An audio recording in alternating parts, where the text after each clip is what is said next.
Well, I took an overdose of tablets, paracetamol and alcohol, and I was asleep in my house in Eltham for 2 days, and he had to kick the door in, and then that's what ate my liver away. I was given like a few hours to live. I said if it wasn't for Dave kicking my door in, I wouldn't be here. And they stayed with me at the hospital. My mum didn't even come.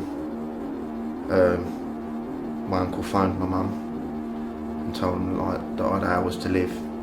She didn't even bother coming. And nor did my real father. He didn't come up neither. I mean, and there's over 230 immediate family in my family. That's what we know of. There's hundreds of us everywhere. Yeah, got a very big family, but out of all of them, I probably see 4. And I say that's all because of my stepfather. Everyone just drew away from us. We was deemed like the bad apples, the troublesome ones. Like I said, the troublesome life that we led. Pretty sad, really. And to me, the fighting at the time, I enjoyed it because it was like a release. So I used violence as a way of dealing with my own pain by inflicting pain on others, which at the time, like I said, I thought it was helping, because it did used to relieve a lot of stress. And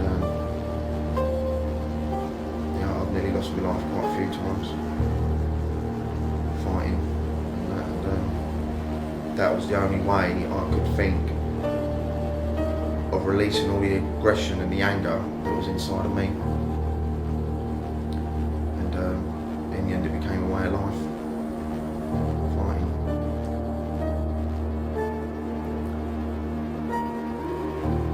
I know what's happening to me is wrong. This is supposed to be a place where I'm loved, a place where I feel I belong. It's got me feeling what's happened to me is all my fault.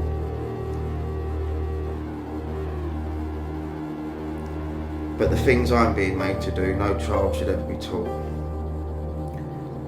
I really wish I could tell my nan. I want to tell her what's happening to me and how it all began. But the fear is put inside me, I'm way too scared to tell. And what if no one believes me? He will make my life a living hell. Things are bad enough with what I'm going through, what with all the beatings and the things he makes me do. I'm just suffering in silence.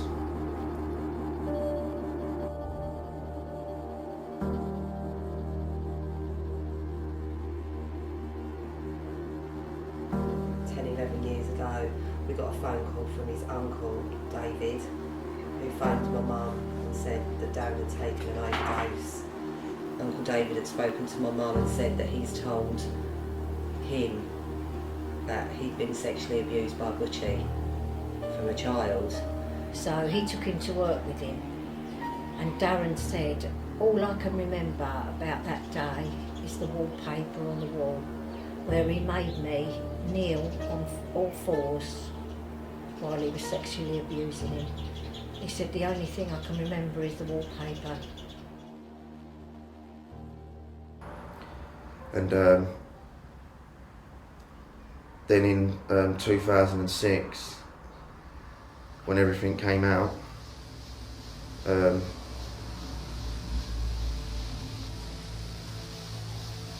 I bashed him up in my mum's hallway. And we could hear Darren saying to Butch, tell my mum it's not true then. And he actually said, I can't do that. And she said, oh, I'm so sorry boys, I'm so sorry sons. I didn't know, and they all knew.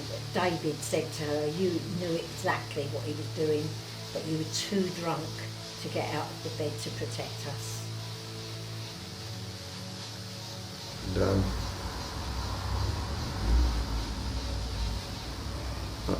And I always told him that when I got older, that I wanted to kill him, to be honest. And I always told him that when I get older, that's what I would do.